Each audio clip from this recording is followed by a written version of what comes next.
Diqqat aholiga shoshilinch xabar. 2 kundan buyon pastlab kelayotgan narx-navo bugun 28-aprel dushanba kuni yana ko'tarildi.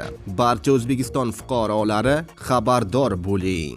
Assalomu alaykum hurmatli tomoshabinlar. Tezkor yangiliklardan, birinchilardan bo'lib xabardor bo'lishni istasangiz, video rolik ostiga like tugmachasini bosib kanalimizga obuna bo'lishni unutmang.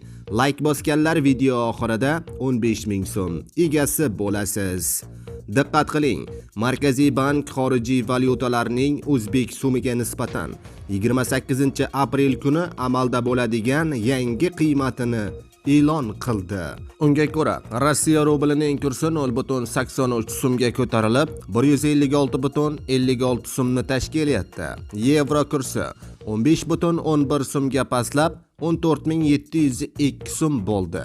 AQSh dollarining kursi 29.97 so'mga ko'tarilib, 12.957 so'mni tashkil etdi, deyiladi xabarda. Aziz do'stlar, xabarimiz keng tarqalib, barcha ogoh bo'lishi uchun like tugmachasini bosib qo'yishni unutmang.